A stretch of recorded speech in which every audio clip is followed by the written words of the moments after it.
Question magnetism का है, वो जरा ध्यान से देखना, बहुत इंपॉर्टेंट क्वेश्चन है, नया क्वेश्चन है मैग्नेटिज्म इसी चैप्टर का। क्वेश्चन ये आया कि एक वायर है, एक क्या है वायर, और नीचे भी एक वायर है। बहुत ही अच्छा क्वेश्चन है, इसी चैप्टर का है 4 का। दो वायर्स हैं, नया क्वेश्चन है, ध्यान से पढ़ो। इसमें करंट I1 है और इसमें करंट I2 है, और दोनों के बीच डिस्टेंस कितनी है R। ध्यान से पढ़ो, I1 I2 दोनों के बीच डिस्टेंस R। फिर उसने क्या लिखा, ये वाला जो वायर है वो ऑन टेबल है, टेबल के ऊपर रखा हुआ है, सरफेस के ऊपर, और ये वाली जो वायर है साफ लिखा है किसमें है, एयर में। एक सरफेस पे टिका हुआ है और एक हवा में झूल रहा है। ये हवा में है और ये सरफेस पे है, दोनों के बीच गैप है R। और जो हवा में है, अब देखो क्या क्या चीज गिवन है। I1 = 5 एम्पियर, ध्यान से पढ़ना। I2 = 3 एम्पियर, ठीक है। दोनों की लेंथ गिवन है, L1 = 2 मीटर, L2 = 3 मीटर, दोनों की लंबाई भी गिवन है, लंबी वायर है।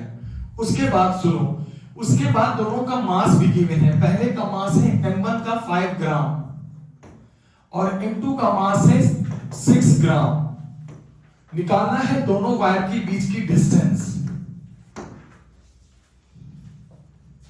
अब आपको सोचने वाली बात यहां पे ये है, सोचो कि इसमें कौन सा वायर एयर में है, पहले वो बताओ कौन सी वायर एयर में है, I1, जिसमें करंट I1 जा रहा है। तो आपको एक बात अच्छे से पता है, अगर कोई भी बॉडी एयर में होती है तो इसका मतलब उसके वेट को कोई सपोर्ट करता है, तभी वो एयर में है, अदरवाइज वो एयर में हो ही नहीं सकती, इम्पॉसिबल।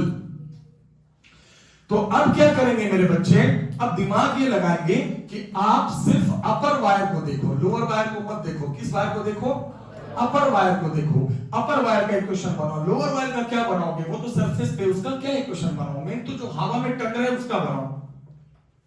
तो बताओ अपर वायर पे क्या फोर्स काम करेगा, सोचो 1 मिनट। मैंने पढ़ाया था, दो वायर के बीच मैग्नेटिक फोर्स काम करता है, और अगर दोनों में करंट अपोजिट है तो एक दूसरे को रिपेल करता है।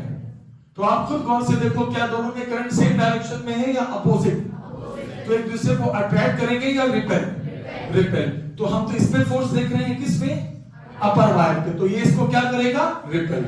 इस फोर्स को F मान लो, और यही इसके वेट को संभाल रहा है, M1 जी। M2 का तो कोई रोल ही नहीं है इसमें, हवा में वो लटक रहा है, इसमें तो कोई रोल ही नहीं। हो गया। अच्छा, अगर दोनों में सेम डायरेक्शन में करंट होता तो कभी ये हवा में नहीं लटक सकता। सेम डायरेक्शन में ये क्या करता है, इसको अट्रैक्ट, तो एनर्जी के साथ लगता तो भी झूलता कैसे, इसीलिए करंट का अपोजिट रहना जरूरी है ताकि ये इसको रिपेल कर सके। हो गया। अब इस F के बराबर क्या हो गया, M1 जी। और दो वायर के बीच फोर्स मैंने पढ़ाया था ना, मैग्नेटिक, दो वायर के बीच वाला है ना, क्या फॉर्मूला था बेटा, μ0 I1 I2 by 2 pi R, और इंटू जो भी उसकी लेंथ है L1 या L2, L1 हम इस पे देख रहे हैं ना, into L is equal to what, tell me, M1 जी। सब कुछ पता है। ध्यान रखना, मास जब रखोगे तो ग्राम में या किलोग्राम में, किलोग्राम में बदल दोगे। L1 वगैरह सब कुछ पता है, सॉल्व करके यहां से क्या आ जाएगा, R आ जाएगा। तो ये भी एक अच्छा क्वेश्चन था, ठीक है।